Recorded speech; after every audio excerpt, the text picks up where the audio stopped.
अब सवाल उठता है, मैं आज इस मंच से कहना चाहता हूं कि दुनिया में जितने भी धर्म हैं, और ये बात बहुत जिम्मेदारी से बड़ी गंभीरता के साथ कर रहा हूं, दुनिया में जितने भी धर्म हैं वो धर्म नहीं है, वो पंथ हैं, वो मत हैं, वो समाज है, वो संप्रदाय है। ये बात मैं क्यों कह रहा हूं?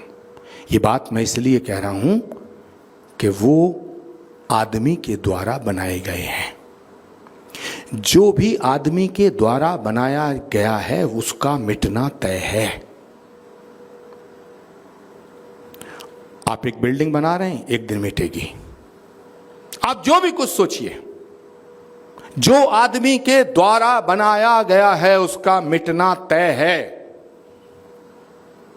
कोई 1000 साल पहले बना, कोई 2000 साल पहले बना। जो नियम आदमी के द्वारा बनाए गए, जिन्हें हमने धर्म कहा है और कह रहे हैं, पूरी दुनिया की बात कर रहा हूं, ये मत संप्रदाय हैं, समाज हैं, धर्म नहीं हैं। क्योंकि धर्म वो है जो कभी मिट नहीं सकता। इसलिए दुनिया का सिर्फ एक धर्म है, वो सनातन है। वो सिर्फ सनातन है। क्योंकि सनातन को कोई व्यक्ति इस पृथ्वी पे आदिकाल से आज तक ये कह नहीं सकता कि ये मैंने बनाया है। सतयुग में जाइए, जब हिरण्याकश्यप और प्रहलाद की कहानी आती है, तब भी सनातन था। जब त्रेता में भगवान राम का अवतार हुआ, तब भी सनातन था। जब भगवान कृष्ण कुरुक्षेत्र में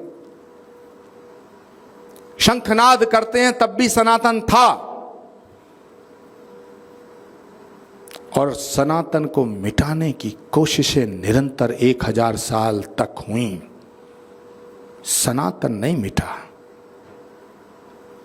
क्यों नहीं मिटा? क्योंकि ये मेड बाय ह्यूमन नहीं है, ये परमात्मा के द्वारा बनाई गई, प्रकृति के द्वारा प्रदत्त किया धर्म है। सनातन क्या है? सूरज का धर्म सनातन है, हवा का धर्म सनातन है, धरती का धर्म सनातन है, आकाश का धर्म सनातन है। ये किसी ने नहीं बनाया। और जब तक इस सृष्टि में सूरज रहेगा, तब तक ये सनातन का सूरज ऐसे ही चमकता रहेगा। मुझे एक पत्रकार ने कहा कि आप कहते हो कि सनातन ना मिटा है ना मिटेगा, तो फिर सनातन सनातन खतरे में है, ये बोलते क्यों?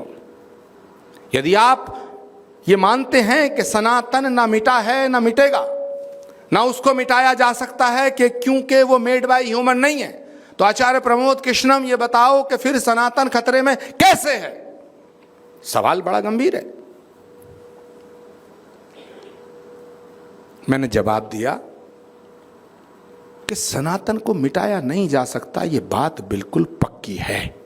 जिस तरह से ये पक्का है कि यदि व्यक्ति का जन्म हुआ है तो उसकी मृत्यु सुनिश्चित है, जिस तरह से ये पक्का है कि यदि दिन है तो रात है, शाम है तो सुबह है, उसी तरह ये बिल्कुल अटल सत्य है कि सनातन को मिटाया नहीं जा सकता। हमें इसका डर नहीं है, लेकिन जीवन के मूल्यों को सजग रखने के लिए, जीवन के मूल्यों का निर्वहन करने के लिए सनातन को जागृत करने की जरूरत समय समय पर पड़ती है।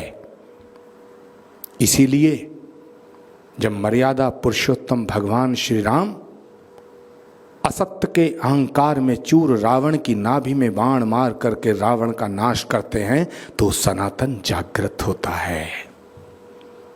जब भगवान श्री कृष्ण गीता का उद्घोष करते हैं, तब सनातन जागृत होता है। छत्रपति शिवाजी महाराज पूरी जिंदगी का संघर्ष करना स्वीकार करते हैं, लेकिन औरंगजेब के सामने सिर झुकाना स्वीकार नहीं करते, तब सनातन जागृत होता है, जागृत होता है। एक भगवा सन्यासी शिकागो की धरती पर जाकर के जब पूरी दुनिया को विश्व बंधुत्व का संदेश देता है, तब सनातन जागृत होता है। महाराणा प्रताप घास की रोटी खाना स्वीकार करते हैं, लेकिन अकबर के सामने सजदा नहीं करते, तब सनातन जागृत होता है। गुरु गोविंद सिंह जी महाराज अपने बच्चों को जिंदा दीवार में चुनवाना स्वीकार कर लेते हैं, लेकिन सनातन पर आंच नहीं आने देते, तब सनातन जागृत होता है। एक गरीब घर में पैदा हुआ बच्चा, एक गरीब के घर में पैदा हुआ बालक भारत के प्रधानमंत्री की कुर्सी पर आसीन होकर के 500 साल के संघर्ष को खत्म करके जब राम मंदिर की प्राण प्रतिष्ठा करने अयोध्या जाता है, तो सनातन जागृत होता है। और वही देश का प्रधानमंत्री, सनातन मिट जाएगा ये हमें बिल्कुल डर नहीं है साहब, लेकिन हमें इसको जागृत रखना है, हमें इसको जागृत रखना है। हजारों वीरांगनाएं चित्तौड़ के किले में अपनी जिंदगी की आहुति देती हैं, लेकिन खिलजी को अपनी सूरत दिखाना पसंद नहीं करती, तब सनातन जागृत होता है।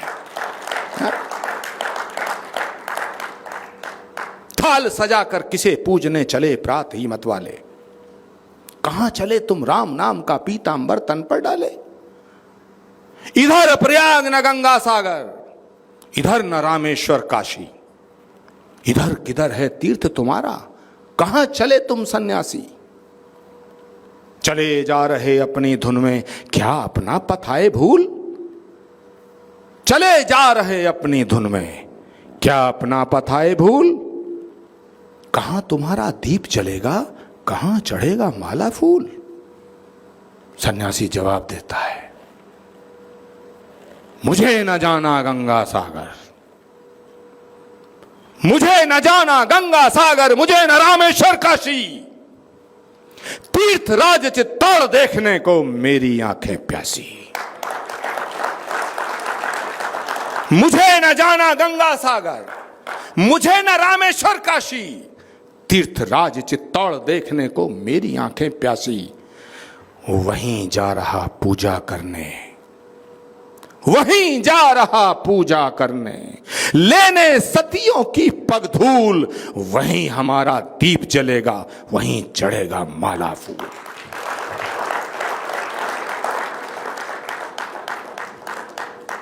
सनातन को जागृत करने के लिए सनातनियों को जागृत करना पड़ रहा है।